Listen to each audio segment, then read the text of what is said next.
In fact ಈ ಘಟನೆಯನ್ನು ಧರ್ಮದ ಕನ್ನಡಕ ಹಾಕಿಕೊಂಡು ನೋಡುವುದು ತಪ್ಪು. ಅದೇ ರೀತಿ ಈ 8 ಜನ ಆರೋಪಿಗಳು ಮಾಡಿರುವುದು ಅಕ್ಷಮ್ಯ ಅಪರಾಧ.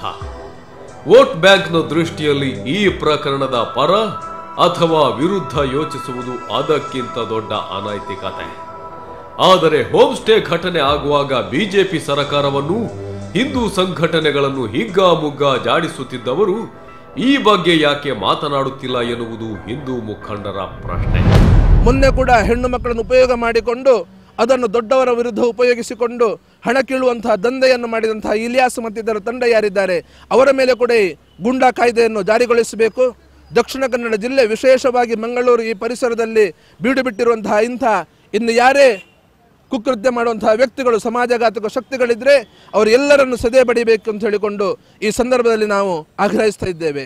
ಅದೇ ಸಂದರ್ಭದಲ್ಲಿ ಈ ಘಟನೆಯನ್ನು ಮಾಡಬೇಕಿದ್ರೆ ಅಲ್ಲಿ ಸುಭಾಷ್ ಪಡೀಲ್ ಮತ್ತು ಕಾಟಿಮುನ್ ಅವರ ಹೆಸರನ್ನು ಉಪಯೋಗಿಸಿಕೊಂಡು ಪೊಲೀಸ್ ಇಲಾಖೆಯನ್ನು ದಾರಿ ತಪ್ಪಿಸುವಂತಹ ಪ್ರಯತ್ನವನ್ನು ಈ ಸಾಫ್ವಾನ್ ಮತ್ತು ಅವರ ತಂಡ ಮಾಡಿದರೂ ಕೂಡ ಇಲಾಖೆ ಸರಿಯಾದ ರೀತಿಯಲ್ಲಿ ತನಿಖೆಯನ್ನು ಮಾಡಿ ನೈಜ ಅಪರಾಧಿಗಳನ್ನು ಏನು ಬಂಧಿಸುವಂಥ ಕೆಲಸವನ್ನು ಮಾಡಿದೆ. ಆ ಕೆಲಸಕ್ಕಾಗಿ ಇಲಾಖೆಯನ್ನು ನಾನು ಸಂಘಟನೆ ಪರವಾಗಿ ಮತ್ತು ಸಮಾಜದ ಪರವಾಗಿ ಹಾರ್ದಿಕ ಅಭಿನಂದನೆಯನ್ನು ಕೂಡ ನಾನು ನೀಡಲಿಕ್ಕೆ ಬಯಸ್ತಾ ಇದ್ದೇನೆ. ಈ ಒಟ್ಟು ಪ್ರಕರಣದಲ್ಲಿ ಪೊಲೀಸ್ ಇಲಾಖೆಯ ಕರ್ತವ್ಯ ಪಾಲನೆಯನ್ನು ಮೆಚ್ಚಲೇಬೇಕು. ಬುಧವಾರ ತಡರಾತ್ರಿ ಘಟನೆ ಆದರೂ ಶನಿವಾರ ಮುಂಜಾನೆಯ ಸೂರ್ಯ ಆಗಸದಲ್ಲಿ ಕಾಣುವುದರೊಳಗಾಗಿ ಆರೋಪಿಗಳನ್ನು ಬಂಧಿಸಿದ್ದಾರೆ.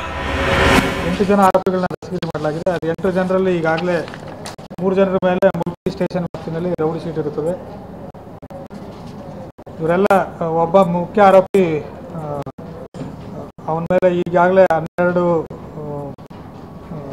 ಕೊಲೆ ಸುಲಿಗೆ ಕಳ್ಳತನ ಪ್ರಕರಣಗಳಲ್ಲಿ ಆರೋಪಿಯಾಗಿರ್ತಾನೆ. ಆದರೆ ಆರೋಪಿಗಳು ಎಷ್ಟು ಖತರ್ನಾಕ್ ಅಂದ್ರೆ ಬಂಧಿಸಲು ಹೋದ ಪೊಲೀಸರ ಮೇಲೆಯೇ ಮಾರಕಾಸ್ತ್ರಗಳಿಂದ ಹಲ್ಲೆ ಮಾಡಿದ್ದಾರೆ. ಎಸ್ಐ ಸುಧಾಕರ್ ಅವರಿಗೆ ಈ ಒಟ್ಟು ಕಾರ್ಯಾಚರಣೆಯಲ್ಲಿ ಗಾಯವಾಗಿದೆ. ಆದರೆ ಇದನ್ನು ನೋಡುವಾಗ ಸಿನಿಮೀಯ ಪಿಕ್ಚರಲ್ಲಿ ಯಾವ ರೀತಿ ಆಗ್ತಾ ಉಂಟು. ಮತ್ತೊಂದು ಬೇಸರದ ವ್ಯವಸ್ಥೆ ಅಂದರೆ ನಮ್ಮ SI ಅವರಿಗೆ ಸುಧಾಕರ್ ಇನ್ಸ್ಪೆಕ್ಟರಿಗೆ ಸಮೇತ ಈ ಒಂದು ಘಟನೆಯಲ್ಲಿ ಹಲ್ಲೆ ನಡೆದಿದೆ. ಹಲ್ಲೆ ನಡೆದಕ್ಕೆ ಸಹ ಯಾರೂ ಮಾತಾಡ್ತಾ ಇಲ್ಲ. ನಾನೊಂದು ಪ್ರಶ್ನೆ ಅವರ ಹತ್ರ ಕೇಳುವುದಾದರೆ, ನಮ್ಮ ಈ ಒಂದು ಕಾನೂನು ವ್ಯವಸ್ಥೆ, ಈ ಒಂದು ಪೊಲೀಸ್ ಡಿಪಾರ್ಟ್ಮೆಂಟ್ನವರಿಗೆ ಅಧಿಕಾರಿಗಳ ಮೇಲೆ ಹಲ್ಲೆ ಮಾಡುವಾಗ ನಾವು ಸುಮ್ಮನೆ ಕೈಕೊಟ್ಟು ಕೂತಿದ್ದೇವೆ. ಅಧಿಕಾರದ ರಾಜಕಾರಣದ ಎಂಥ ವೈಫಲ್ಯವ ಅಥವಾ ಅವರು ಏನು ಮಾಡ್ತಾರೆ ನಮ್ಗೆ ಗೊತ್ತಾಗ್ತಾ ಇಲ್ಲ. ಆದರೆ ಒಂದು ಅಂತ ಹೇಳೋದು, ಈ ಒಂದು ಆಫೀಸರ್ನವರಿಗೆ ಹೀಗೆ ಆಗುವಾಗ ಸಾಮಾನ್ಯ ಒಂದು ಪ್ರಜೆಗಳ ರಕ್ಷಣೆ ಯಾರು ಮಾಡೋದು? ಈ ಪ್ರಕರಣದಲ್ಲಿ ದೌರ್ಜನ್ಯಕ್ಕೆ ಒಳಗಾದ ಹಿಂದೂ ಯುವತಿಗೆ ನ್ಯಾಯ ಸಿಗುವುದಿಲ್ಲ ಎನ್ನುವುದು ಹಿಂದೂ ಸಂಘಟನೆಗಳ ಆತಂಕ. ಕಾರಣ, ಹೋಮ್ ಸ್ಟೇ ಘಟನೆ ಆದಾಗ ಬೊಬ್ಬಿರಿದ ಅನ್ಯ ಸಂಘಟನೆಗಳು ಆಗಿನ ಗೃಹ ಸಚಿವ R. ಅಶೋಕ್ ಅವರ ಮೇಲೆ ಆರೋಪಿಗಳ ಮೇಲೆ ಕಠಿಣ ಕ್ರಮಕ್ಕೆ ಆಗ್ರಹ ಮಾಡಿದ್ದವು. ಯಾವಾಗ ದೆಹಲಿಯ ಕಾಂಗ್ರೆಸ್ನ ಘಟಾನುಘಟಿ ನಾಯಕರು ಮಂಗಳೂರಿಗೆ ಬಂದು ಬಿಜೆಪಿ ಸರ್ಕಾರದ ವಿರುದ್ಧ ಹರಿಹಾಯ್ದ್ರೋ ಆಗಿನ ಬಿಜೆಪಿ ಸರ್ಕಾರ ಅನ್ಯ ಮಾರ್ಗವಿಲ್ಲದೆ ಹೋಮ್ ಸ್ಟೇ ಆರೋಪಿಗಳನ್ನು ವರ್ಷದ ತನಕ ಜೈಲಿನಲ್ಲಿ ಕುಳ್ಳಿರಿಸಿತು. ಒಣಗೆ ಪರಿಸರದಲ್ಲಿ ಯಾವ ಈ ಘಟನೆ ನಡೆಯಿತು, ಈ ಘಟನೆ ಹಿಂದೆ ಯಾವೆಲ್ಲ ಕೈಗಳು ಕೆಲಸ ಮಾಡಿತ್ತು, ಇವೆಲ್ಲವನ್ನು ಈ ಜಿಲ್ಲೆಯ ಜನತೆ ಗಮನಿಸಿದ್ದಾರೆ. ಈ ಕೃತ್ಯವನ್ನು ನಡೆಸಿರುವಂತಹ ತಂಡದಲ್ಲಿ ದರೋಡೆಯ ಮನೋಭಾವನೆ ಇತ್ತು, ಸುಲಿಗೆಯ ಮನೋಭಾವನೆ ಇತ್ತು, ಅತ್ಯಾಚಾರ ಇತ್ತು, ಕ್ರೌರ್ಯ ಇತ್ತು, ಬ್ಲ್ಯಾಕ್ ಮೇಲ್ ತಂತ್ರಗಾರಿಕೆ ಇತ್ತು. ಈ ಜಿಲ್ಲೆಯ ಜನತೆಯನ್ನು ಭಯಪಡಿಸುವಂತಹ ಮನೋಭೂಮಿಕೆ ಅವರಲ್ಲಿತ್ತು. ಇವೆಲ್ಲ ಇದ್ದರೂ ಸಹ ಈ ಹಿಂದೆ 1.5 ತಿಂಗಳ ಹಿಂದೆ ಈ ಜಿಲ್ಲೆಯಲ್ಲಿ ನಡೆದಿರುವಂತಹ ಹೋಮ್ ಸ್ಟೇ ದಾಳಿ ಏನಿತ್ತು, ಆ ಸಂದರ್ಭದಲ್ಲಿ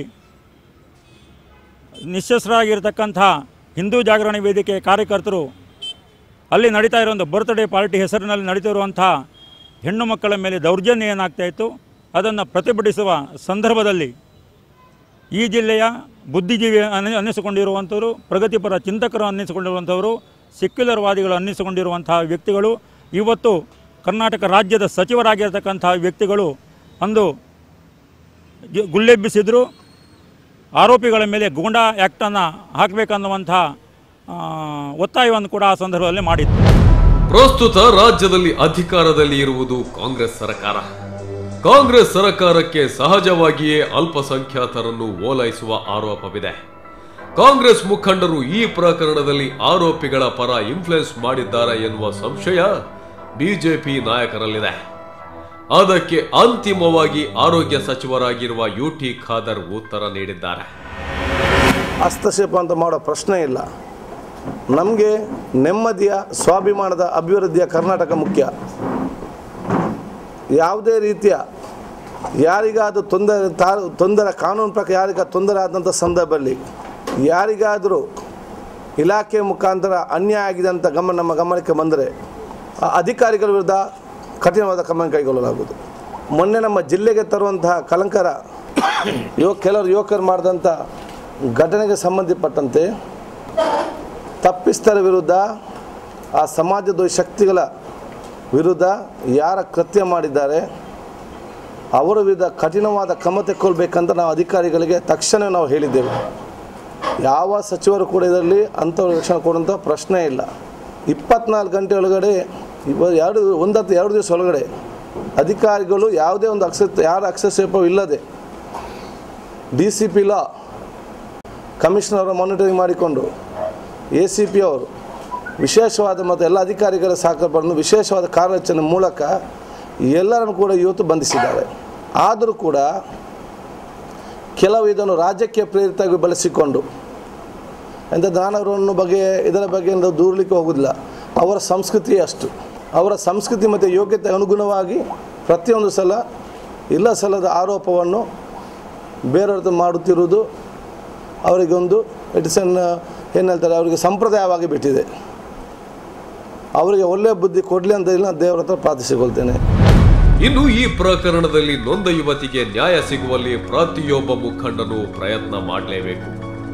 ಆದರೆ ಹೆಚ್ಚಿನ ಸಂದರ್ಭದಲ್ಲಿ ದೌರ್ಜನ್ಯಕ್ಕೊಳಗಾದ ಯುವತಿಯೇ ಭವಿಷ್ಯದ ದೃಷ್ಟಿಯಿಂದ ಇಂತಹ ಪ್ರಕರಣಗಳಲ್ಲಿ ಗುರುತಿಸಿಕೊಳ್ಳಲು ಇಷ್ಟಪಡುವುದಿಲ್ಲ.